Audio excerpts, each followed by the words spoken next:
Have you ever sat in that heavy silence at a family dinner? Here on Women's Life Stories, we retell those moments, honest, everyday, sometimes controversial. Every story is a mirror. Subscribe, join the conversation, and maybe find a little healing.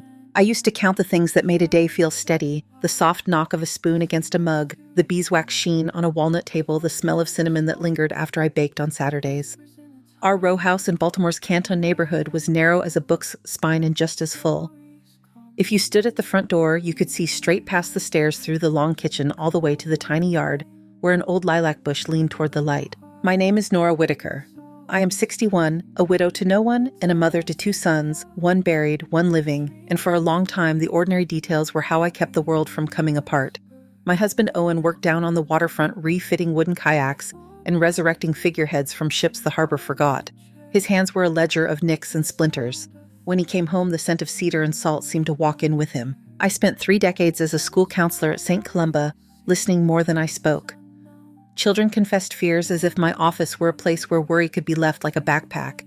I kept tissues in a blue pottery bowl and a jar of peppermints for courage. On fall afternoons, the windows rattled when the buses growled away, and I would rest my palms on the cool sill and wonder if I had done enough good that day to tilt something even a little toward kindness. In the evenings, when traffic softened and the air smelled faintly of the bay, we walked. Owen set an easy pace. We traced the edge of the water, naming tugboats as they slid past the way some people name constellations. Once he pointed to a gull hitching a ride on a drift of foam and said, "Some creatures are clever enough to let the tide do the work." I laughed, and in the way of small jokes, the line became ours. We made room for 2 boys in that long back house.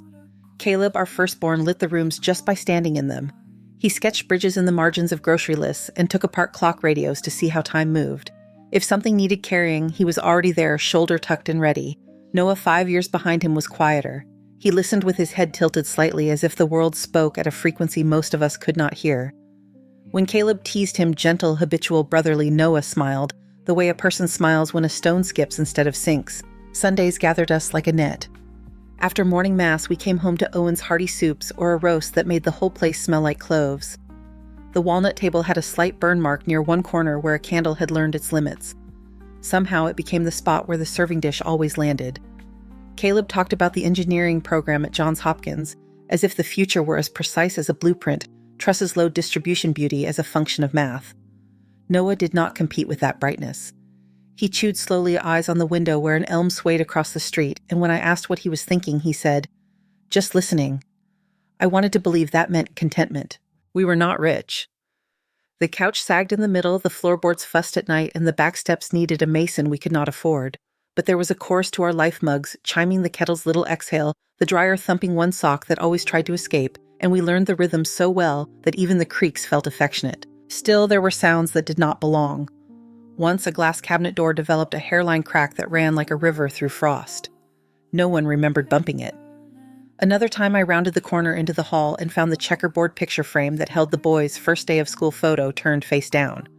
I set it upright again and told myself dusting could tip anything. Caleb at 19 took a night course and spent his free hours at the slip where Owen worked, staining his palms with grease as if mechanicals were a language his hands were learning to speak.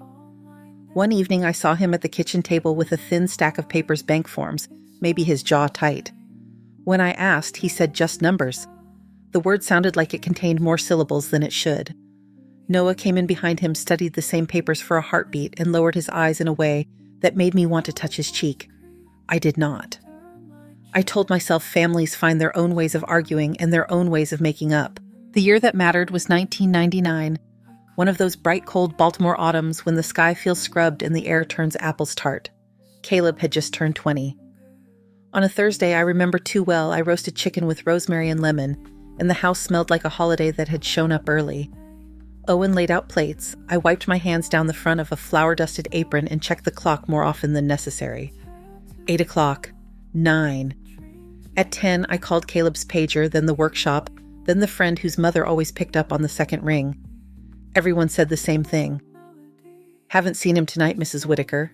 Owen tried to make the couch sound like a suggestion. "He's probably stayed at the lab," he said, but the hitch in his voice turned the sentence into a question. Noah retreated to his room with his algebra book open but his pencil unmoving. When I asked if he'd heard from his brother, he said, "No," soft and level as if we were checking the weather. By midnight, the neighbors had joined Baltimore kind the way Baltimore is when trouble knocks.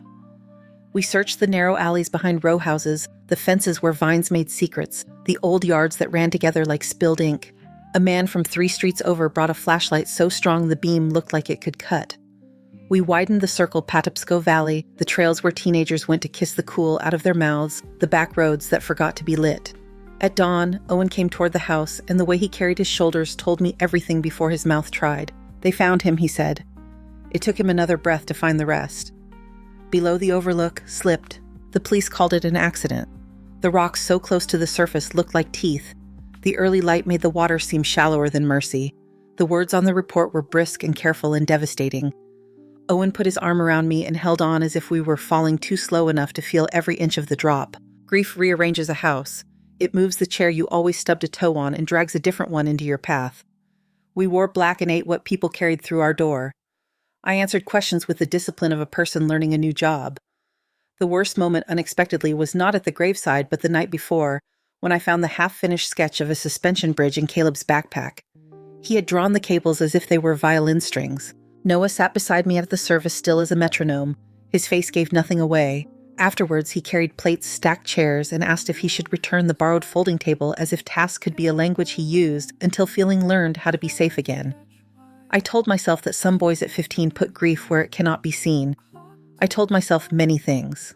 Owen held me every time my body remembered to shake. In the quiet between visitors, he would close his eyes like a man on a pitching deck and say nothing until the moment passed. But sometimes even with his arms around me, I felt a draft, the kind old windows let in when winter insists.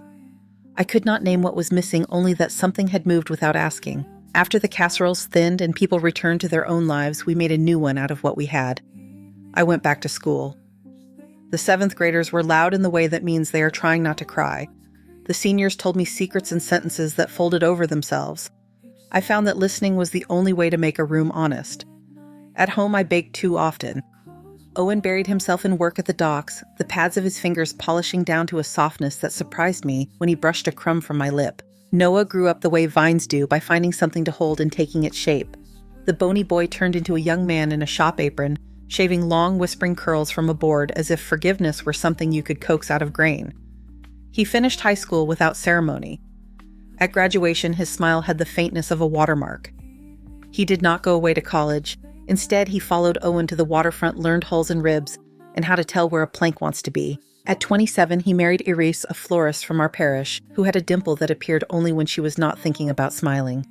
She brought lilies to our kitchen and set them where the light could make the petals look like they had been painted. She called me Ma in a way that felt less like borrowing and more like building.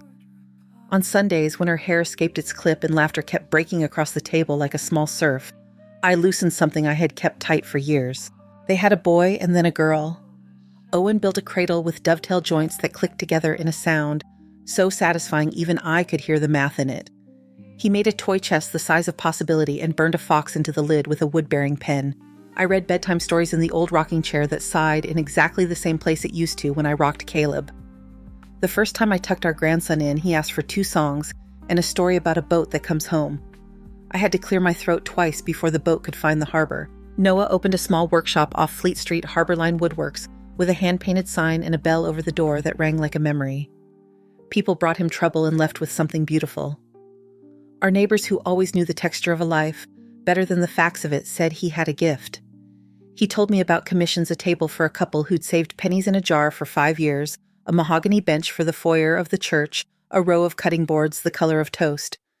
He smiled more easily, and though there was still a room in him with the light off, I learned to stop rattling the knob. Years settled into a pattern that did not bruise us. We babysat on Tuesdays so Iris could work late before holidays. We ate dinner together whenever schedules allowed.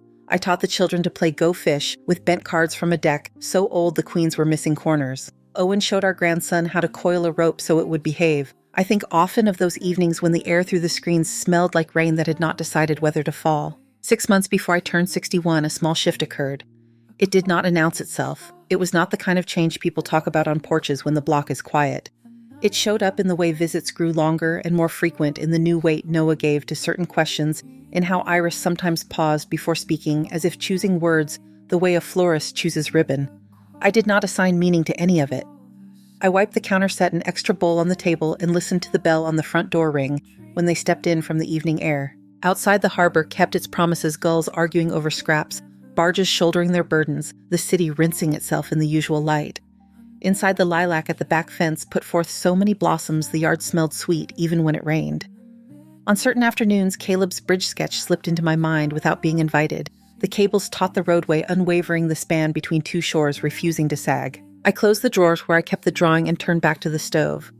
The soup did not ask questions. The kettle whistled. The day folded itself the way it always had, crease by careful crease, into something that resembled comfort.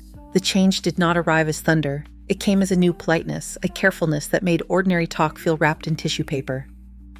Noah and Iris started dropping by on weeknights with bakery boxes and stories about the shop, a walnut credenza for a librarian, a set of ash stools for a cafe that wanted everything to look like morning. They would stay after the dishes were done, and the talk, without ever saying the word, kept circling our future. "Me?" Iris said one evening, tapping the rim of her teacup with a fingernail that glinted like a tiny blade. "Do you two have everything written down, in case paperwork tries to bully you?" She smiled as if bureaucracy were a dog that could be taught to sit. Noah arrived the next night carrying a 3-ring binder with labeled tabs, bills, accounts, insurance, medical. He set it on our walnut table as if presenting a blueprint. "I put together a starter," he said. "Elevator buildings, meal plans, places with a nurse on call. Nothing drastic, just options." Owen ran a thumb over the cover. "You've been thorough," he said, the compliment loaded with relief and something like surrender. I listened to the bell over our front door sing a little draft into the room and felt the old house lean toward the conversation. "We're getting along fine," I said. "The stairs grumble, but so do we." "It's not about now," Noah answered, gentle in the way someone is when they've rehearsed the tone as much as the words. "It's about avoiding a scramble later. I can help with the transition, keep bills on autopay, make sure the mortgage and taxes don't ambush you." He lifted a tab and slid a form across the table. "A durable power of attorney, just a safeguard. I can't do anything without your say-so, but if either of you needed a hand, I could step in." Iris touched my wrist, "And a healthcare proxy too. We don't want decisions left to chance." Nothing in their faces looked like menace, but the binder changed the air. It made our lives feel like a ledger that needed closing. 2 days later, they came back with a gentler version of the same push. "The row house is a treasure," Iris said, letting her eyes pass over the banister Owen had restored and the glass front cabinet with its spidered crack. "But it's work. You could sell at a peak and live near the Pratt Street Promenade, walk the harbor without climbing a single step." Owen leaned back, measuring something I could not see. "An elevator sounds like a good idea," he admitted. "These knees don't care for February." I thought of the lilac in back and the draft that lived at the turn of the stairs, and the way our kitchen held winter light like soup holds heat. "It's our house," I said. The sentence surprised me with its smallness. Our house. As if possession could argue with time. "Of course," Noah said. "We'd never push you. I just think if we set things up cleanly, there's less risk. If I'm listed as agent and executor and Iris is a co-signer on a few essentials, we can keep everything smooth for the kids." He didn't say my kids. He said the kids, as if the grandchildren now belonged to a committee. Owen and I washed up in the sink together after they left. We did not speak. Water moved over plates the way memory moves over certain hours, slow, thorough, not always cleaning what you think it is. That night, I called my sister. Lila still lived out near Ellicott City on a street where maples reach across and shake hands. She answered on the second ring with the voice of a woman who had taught freshman English for 30 years and never learned to be afraid of silence. "Do you think we're being paranoid?" I asked, after telling her about the binder, the tabs, the power of attorney form that had felt strangely heavy in my hand. "Paranoid is deciding mushrooms are conspiring," she said. "You're describing facts. If Noah's shop is prospering like you say, why does he need to be connected to your accounts? Why the hurry? Speed is the friend of mistakes and also the mask for intent." "You think ill of him," I said, not sure whether it was a question. "I think of you," she replied. "And I think grief calcifies around what it cannot solve. Don't let documents become a stand-in for care." When I hung up, her words stayed like a temperature in the room. Owen was in the workshop, the back door cracked open to the alley. I found him bent over a strip of oak, a ribbon of shavings curled on the floor like pale noodles. "Do you trust this?" I asked without preface. He kept planing until the board sang. Then he set the tool down, rubbed his thumb along the grain, and did not meet my eyes. "I trust our son loves an outcome that looks tidy." "That's not an answer." He breathed in once deeply, and the effort shuddered through his shoulders as if taking in air cost him. "Nora," he said, and then my name again as if repeating it might steady the room. "There's something I should have told you a long time ago." Time changed keys. The workshop smell, linseed oil, sawdust, cold iron, became sharper as if each scent had decided to stand on its own. The night Caleb died, he said I followed him. He'd left the house tight as a drum. I thought I'd give him a minute and then catch up. He cut over to the overlook path, the one where teenagers dare each other to spit in the wind, and I stayed back because he was moving like a man who wanted to outrun something. Halfway there, I saw Noah ahead of him. They were both talking with their hands. He mimed palms up, palms down. I could hear almost nothing. Wind might as well have had a grudge. But I saw an envelope. White. Thick. Caleb held it like a warrant. He pointed at Noah's chest and then at the paper and then at the ground like he was trying to nail the truth to earth. He closed his eyes as if to watch it nearer. Noah grabbed for the envelope. Caleb pulled back. 2 steps, maybe 3. There's gravel there. The kind that acts like ball bearings. Caleb slid. Noah reached. His hands were... He opened his own as if registering shape could produce innocence. On his brother's chest, pushing. Catching... I don't know, Nora. He opened his eyes. I don't know. I have said I don't know to myself for 25 years, and every time it sounded like a lie. I felt my body sway though my feet held the floor. What was in the envelope? Credit union statements, he said. Loans in my name I did not take. Withdrawals we did not make. Caleb must have found them, printed them at the campus lab, and gone to confront his brother instead of us. He was 20. He believed truth worked like math. What did you do? I picked up the envelope and burned it in the shop stove before I could think better. I told myself I was saving you from speculation that might never be proven. I told myself brothers wrestle. I told myself 1,000 things that kept sleep in the same room as me. His voice frayed. I told the police I had not been there. I put a hand on the workbench to feel something that would not move. In the doorway, the alley light made a thin silver out of the night. Somewhere a cat knocked over a bottle, and the small crash traveled down the bricks like news no one wanted. Why are you telling me now? I asked, though the answer had been sitting at our table in the shape of a binder. Because our son who survived is asking to hold the reins, he said, and I do not know what he intends when he pulls. We stood in the workshop with the truth like a new tool neither of us had learned to use. A minute passed, maybe 3. The clock stuttered its small secular prayer. The phone rang inside. I did not hurry. I wiped my hands on my sweater as if sawdust had moral weight and stepped into the kitchen. The caller ID showed Noah's number. I let it flash twice before answering. Hey, Ma, he said brightly, a shine on his voice. I would have called cheerful if cheer did not have so many shadows. Iris and I were talking. Your anniversary's next weekend. We want to take you and Dad out, no fuss, just something beautiful. There's a ridge walk at the state park with a view that makes you believe in pictures. We'll pack sandwiches. Think of it as a small surprise for you two. Owen had come to the doorway and was watching my mouth shape my side of the conversation. I said, that's kind, and heard my tone land exactly where he wanted it, grateful, unguarded, ordinary. We'll pick you up, Noah said. Saturday. Weather looks perfect. When I hung up, the kitchen felt like a stage after the curtain falls, the set intact, the actors somewhere else breathing hard. Owen's face had gone a color I had not seen on him, not even the day the policemen stood on our stoop and practiced the sentences they have to say. He crossed the room, palms open as if empty hands could do the work words could not. We have to be careful, he said quietly. I nodded. The kettle clicked itself back to warm. On the table sat the binder with its tidy tabs. I slid it aside and set down a blank sheet of paper. Owen opened the drawer where we kept batteries and took one out without comment. The ordinary choreography of a long marriage moved through us like a tide that knew the shape of the shore. We did not speak of plans. We made tea. We sat. We listened to the house settle and the city exhale and the harbor throw its faint salt through the screen. When the clock struck the hour, it sounded like a small hammer landing exactly where it meant to. In the quiet, I reached for a pen. The ink flowed without blotting. Owen found my hand under the table and gave it one quick pressure, a signal we had invented years ago for crowds and arguments and nights when grief threatened to walk in without knocking. Outside, a siren Dopplered past and faded, leaving the air ordinary again. We sat until the cups cooled.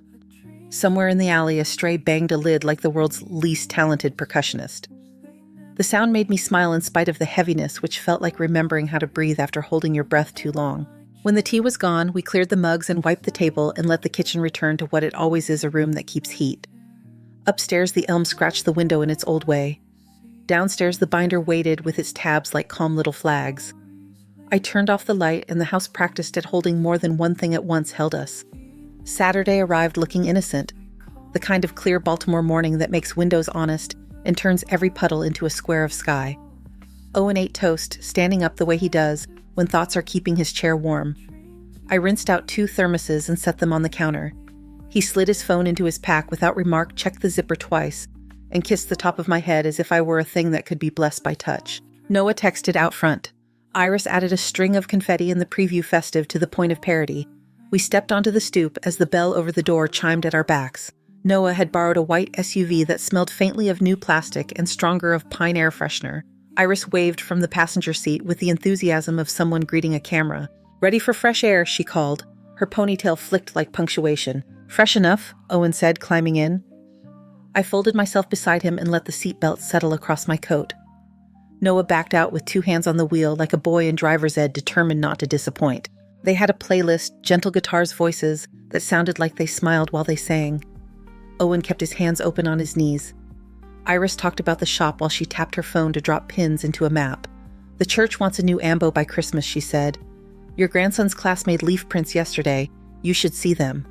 The red ones look like tiny fireworks." She turned to smile at me and then returned her gaze to the road that Noah already watched. "We'll park near Monarch Ridge," Noah said. "There's a spur with a view straight down the valley. It's a postcard. Even people who hate hiking like it." "Then I'll probably love it," I said. Through the windshield, the highway cut toward a distance the color of coins. Noah talked about elevation in the way some men talk about sales numbers arranged to soothe. The trailhead was busier than I'd expected. Families were sorting out laces and snacks. A man in a neon vest was stretching his calves by walking his heels. Dogs negotiated leashes as if they had been asked a question and hadn't decided how to answer. A wooden kiosk offered a map behind fogged plexiglass loops and squiggles the mileages printed in a font that assumed enthusiasm. Iris adjusted her pale blue windbreaker and hung her camera around her neck. "You two set the pace," she said, generous and commanding. Noah slung a small pack over one shoulder. Owen tightened his laces with the solemnity of ritual. We stepped beneath trees that had decided to let go in stages. The path lifted slowly, polite at first, a gravel apron leading to dirt. Noah drifted behind us, then beside us, then back again. Every few minutes he asked, "You good?" as if checking a box. His voice was smooth, half host, half son. Iris darted ahead to crouch beside clusters of asters and take pictures that framed the world kinder than it is. A little girl passed, holding a pine cone like a trophy. Her father said, "Careful on the loose stuff." Bug and the warning hung in the air like a prophecy that had misaddressed its letter. After half an hour, the slope admitted it intended to be a hill. My breath thickened. I could hear the soft complaint of Owen's knees. Noah offered my elbow. I shook my head, and he turned the gesture into pointing out a view.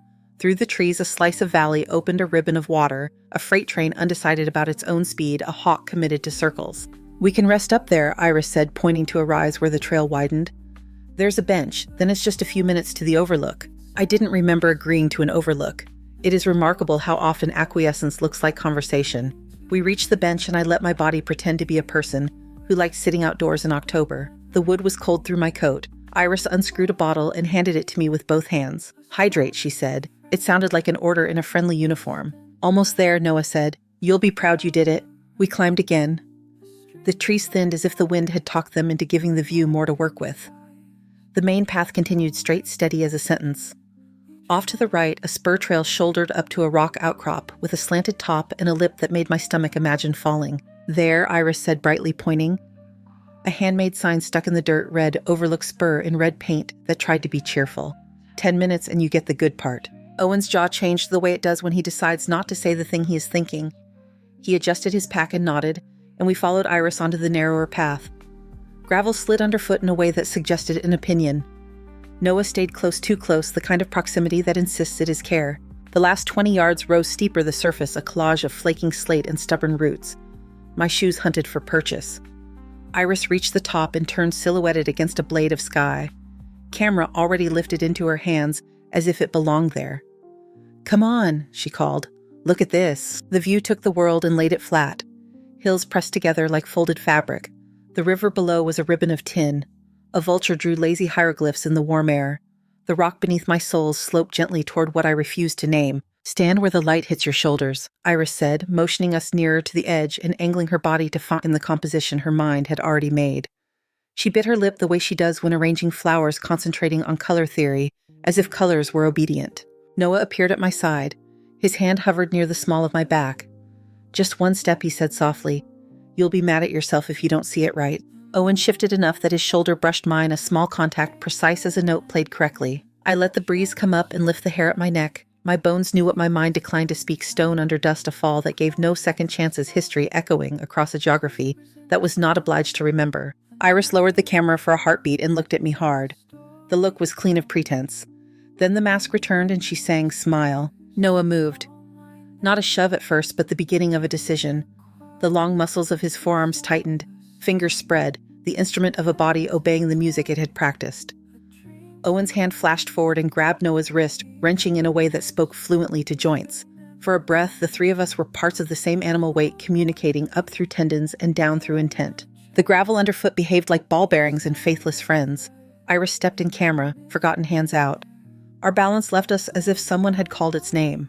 The world tilted, the sky slid, the ridge ceased to be a ridge and became a surface with ideas. I remember the exact pitch of the wind making a sound like paper tearing. I remember thinking the body knows about falling even when the mind protests the lesson. We went over. The drop was not graceful. It was elbows in rock, and the album of a life jostled from the shelf and emptied onto the floor. A scrub oak tried to catch me and snapped old wood, refusing to confess its age. I hit hard on my side. The pain had a shape. Owen struck with an oath, swallowed into the dirt. Noah tumbled, then crashed near a snag of roots and lay gasping a few feet away. Iris slid on her hips, scrabbled with one heel, and came to rest against a boulder that leered like a tooth. The world narrowed to breath. Not breath as a metaphor, but actual air arguing with lungs. My vision freckled. I tasted iron and shale. Somewhere water muttered about its own purposes. Owen's mouth found my ear. His voice was so small I wanted to put my hand around it to keep it from blowing away. Still, he whispered, "Stay still." He didn't say pretend. He didn't say why. He breathed the word into me, and I let it become my job. I let every instinct that begged for motion sit in the corner and practice patience. I slitted my eyes enough to see Noah on his side, one palm on the ground like a man checking whether Earth was still Earth. Iris made a noise that was all spit and fear. She rolled her ankle and cursed a god she probably did not believe in. "What about them?" she said, her voice ragged. "Owen, Nora." Noah spat and crawled 2 feet and looked. His face arranged itself into an expression I had not seen since he was 5 and swore the cookie jar had fallen on its own. His chest heaved. I could have placed my palm on the rhythm and conducted it faster or slower. He watched us for 3 long beats, then sat back on his heels. "They're not moving," he said finally. Eyes open. No breath. He said it like instruction. A sound left Iris that wanted to be a laugh and a sob at once. "Then it's done," she said and swallowed hard. "Then it's what we said." He nodded, and the nod looked like a man pushing a heavy door the last inch into the latch. "We'll say Dad slipped," he recited. He grabbed Mom. We tried to help, but the rocks went under us. We fell too. We did everything we could. "We're the survivors," Iris whispered, practicing the line like a flower arrangement that needed 2 stems moved left. "People will see the bruises." Noah wiped at his forehead smeared dirt, then held up his hand as if measuring whether the blood on his knuckles looked sufficient. He glanced once more at us and then toward the ridge. "We need help," he said. "We can't carry anyone. We'll go back to the main trail and call it in. Act panicked, not incompetent. Keep it simple." Iris nodded. She set the camera gently on a flat rock, then thought better and slung it around her neck again like identity. They started up the slope, bodies bent and ugly with effort and intention. Dirt pebbled down around us from their hands and shoes. When they reached the lip and disappeared, the sky felt larger than it had any right to be. "Still," Owen said again, barely shaping the consonant. I let my limbs be heavy. A fly landed on my cheek. I welcomed it like proof. I listened to the ridge behave like a ridge. A cloud wandered between us and the sun and took its time leaving. Somewhere above, voices traveled with the thinness of distance. Hikers, a dog that did not like its leash, a child negotiating with a grandparent about snacks. Then running feet, a clatter of urgency, and an unfamiliar voice leaning over the edge. "2 down there," a man shouted. 2 more higher up, call it in. Ropes came next and commands short and clean. The world organized itself. A helmeted head appeared, green strap biting the man's jaw. "Can you hear me?" he asked, to the air and then lower, check pulse. Cool fingers found my wrist. If relief has a temperature, it matched that touch. "Faint," the medic said. "We need to move fast." My body wanted to answer. To say yes, to take the hand, to be lifted by something stronger than fear. Owen's whisper was the smallest thread and it held. I kept my mouth full of quiet. Noah's voice came from above, pitched perfectly to carry panic. "Please, my parents, please." Iris sobbed in what sounded like sentences and no grammar. The rescuers worked without looking up to be impressed. Straps bit into my shoulders. The stretcher became a frame my body could pretend to be art inside. The first lift scraped the rock and sent a single hot line across my calf. I counted the seconds out of habit and found I was counting in 3s. The blue of the sky moved across me as if I were the thing in motion. The edge of the ridge arrived and went. The faces above were all eyes and shadow. Iris leaned in, fingers trembling gorgeously around her camera, then turned away to weep into her sleeve. Noah put a hand on her back and looked over her wrist at me, as if trying to stare life into absence. I let my eyes stay half open the way a doll's can look and not look. At the top, the world widened into operations. A ranger on a radio made nouns stick to verbs. A woman in an orange vest knelt by Owen and called out numbers that I tried not to own. The helicopter announced itself before it arrived, rotors shouldering the air into obedience. Pine needles lifted and turned to confetti. Dirt leapt for our faces and then fell short. They loaded Iris and Noah onto stretchers of their own, higher up, muttering about sprains and contusions and luck. I saw Noah's mouth shape a thank you to the man at his shoulders, and recognized Caleb's mouth there the way certain expressions are inherited without permission. The thought cut and comforted in the same motion. The helicopter crouched just above us like a giant bird that had learned compromise. The medic leaned close, his eyes inches from mine. He smelled like sweat and clean plastic. "You're doing great," he said to my stillness as if it were an action. The straps tightened. The world became a lift. Air took hold under the stretcher and decided to trust it. The ground fell gently away, obedient for once. I let my lashes lower until the day was a thinner brightness. Owen's stretcher rose beside mine, a parallel line, in a geometry that prioritized survival. His face was gray in a way I had learned to worry about, but his hand twitched, a small, precise movement like a fisherman testing a line. I kept my own hands quiet. The valley turned from text to map to toy. Trees blurred to stipple. A hawk sailed at our height for a second and then chose a different sentence. The interior of the helicopter was all useful noise. A woman secured my head and told me with professional conviction that I was okay. I let okay sit in the corner and didn't invite it closer. Owen's breath rumbled next to mine in a rhythm that matched the thud of the rotors more closely than comfort would have preferred. The medic clipped something to my finger and looked at a number as if it were a person making promises. Above the ridge, the sky held itself together. Below, the rock kept its secret shape. Between both, we rose. I kept my eyes almost closed and did the only thing the moment allowed me to do with dignity. I stayed still. The helicopter took the sky and turned it into a hallway. Inside, everything was straps and voices and a rhythm loud enough to stand on. A medic checked Owen's airway, another secured my arm to keep an IV honest. I let my eyelids rest in that narrow place between open and closed and gave the stillness my whole attention. Across the aisle, Owen's lips moved once. Not a word, just proof. At Mercy, fluorescent light replaced weather. We were pushed through a set of doors that sighed like they'd been taught manners. The gurneys parted Owen to Trauma 2, me to Trauma 3, and a curtain made a room where none had been. A nurse with a sharp bob and softer hands leaned close to my face. "Ma'am," she whispered, "not for anyone else. Blink if you hear me." I didn't blink. She checked my pupils anyway, then glanced at the pack on my stretcher, the one with Owen's phone tucked where his shoulder blades would trust it. She slid it to the head of the bed as if tidying. "You're safe," she murmured, words meant to soothe anyone listening and to say something else to the person who wasn't. Voices gathered on the other side of the curtain. Wheels, paper, the particular hush of a hospital performing competence. Then a familiar timbre pitched to sound broken. "Is my mother—" "Please," Noah said. "We tried God, we tried." Fabric moved. A shadow shifted near my feet. I felt his breath before I heard his whisper aimed at the appearance of a woman too far gone to understand. "If you'd signed," he said, barely shaping the consonants, "none of this." The nurse turned, not surprised. Her hand hovered over the monitor as if adjusting a setting. She looked like a person who had taught many teenagers that respect comes with rules. "Sir," she said evenly louder, "now you'll need to wait outside. We're working." Footsteps retreated. A moment later, another voice lower introduced itself at my shoulder. "Detective Arnett, City Police." He spoke to the nurse first, the way men do when they want a thing done properly. "Rescue says there are 4. 2 with falls, 2 with luck. I've got statements from hikers who heard a man at the trailhead say, 'They're not breathing.'" The nurse's hand brushed mine. Her thumb pressed once against the inside of my wrist, a small power line. Then she stepped back. "She's minimally responsive, husband's more awake." "Let me start there," the detective said. Across the corridor, Owen's voice rasped through the thin wall, explaining his pain as if it were someone else's schedule.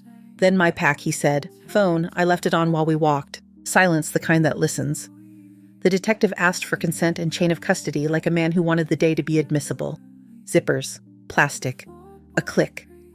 Then the crawl of recorded air wind fretting through Scrub Iris's bright voice, arranging color, Noah saying, "We'll say Dad slipped, he grabbed Mom. Keep it simple." Even through the curtain divide, the words stitched themselves to the room. The nurse met my eyes, 2 quick blinks from her this time, not mine, and nodded once, almost imperceptible, as if to tell me that the world briefly was making sense. "Where are they?" the detective asked, and someone answered.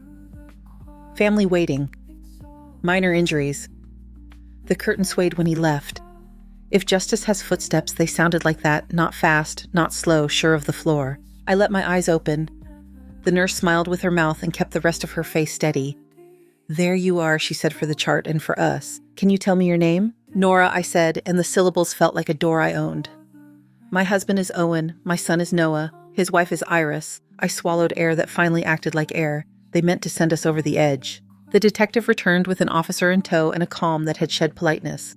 He kept his voice level. He asked for the story once without leading. I told it: the binder, the tabs, the spur trail, the way Iris's smile put us where the light made edges hard. I did not reach for motive. I named only what hands had done, what mouths had said, what stone had accepted. He listened like a craftsman measures twice. "We'll take your statements formally when you're stable," he said when I finished. "For now, this is enough to keep people where they need to be." He glanced at the nurse. "Please don't let anyone else near them." Through the window, I could see a slice of waiting room. The vending machines, a TV performing weather, 2 empty chairs arranged to pretend they were a choice. Beyond that, Noah's shoulders hunched in a posture borrowed from grief. Iris dabbed her eyes with the edge of a hospital pamphlet about fall risks. Officers approached with the tempo of men asked to be precise. Names were said, rights read. Iris's mouth opened into a circle. Noah's jaw found its favorite muscle. Later, in a quieter room, the color of oatmeal, Owen and I signed forms with hands that shook less than expected. A social worker asked about grandchildren in school days, whether there was someone to pick them up, whether the children knew what a hospital waiting room is for. We gave names. We gave a neighbor's number. I dialed Lila and let my sister answer with the word Nora, heavy with all the unsaid. Weeks turned into a stack of days with dates on them. Investigators followed the ledger of our life backward. The envelope. Owen had burned the print logs at the campus computer lab that showed Caleb's credentials the night he died. The credit union's records tying a series of loans to an IP address that lived in our son's shop. The recording from the ridge had the clarity of bad weather. You didn't confuse it for anything else. Noah's attorney tried to prune phrases down to ambiguity. The prosecutor let the full sentences bloom. Iris's interviews made their own geometry angles that kept meeting at the same point. In court, the air had the dryness of places where people mean their words. I sat behind a rail I never imagined. Owen's cane learned the measure of the aisle. The jury listened to the sound of a camera strap clicking against a jacket, to Iris's voice saying, "Then it's what we said to Noah's list of the story they planned to tell." Evidence about 25 years ago did not enter like a wrecking ball. It walked in on paper, bank statements, call records, a print queue with timestamps that made a path. When the verdicts arrived, they did not shout. They were spoken and then they existed. Attempted murder for the ridge, murder for a brother who had drawn a bridge and not lived to cross it. Handcuffs made their small specific sound. No one cheered. After the house learned new noises, 2 smaller voices made mornings busy. Homework lived under magnets shaped like fruit. The lilac in back forgot no season. Owen added a second rocking chair to the front room, as if balance could be built out of wood. Some evenings we walked as far as the harbor and let the gulls dictate the script. When our grandson asked for a story about a boat that comes home, I told one where the tide knew the shoreline and did not pretend otherwise. Our granddaughter listened with her fingers tucked into mine, the way children measure the size of a hand to see if it can hold the world. On the refrigerator, beneath a calendar with a picture of a fox, a drawing hangs 2 bridges over the same river. One straight as a ruler, one curved like a question. Both reach the far bank. The paper curls a little at the corners as if trying to learn its own tide. When I pass it, I smooth it flat, and the kitchen returns to what it keeps being, a room that holds heat, a place where a day can be set down and not roll away. Thank you so much for listening to today's story. If this story resonated with you or made you reflect, I'd love to hear your thoughts, so feel free to share them in the comments below. And don't forget to like, subscribe, and hit the notification bell so you won't miss the next story. I'll see you next time as we continue exploring more journeys and lessons together.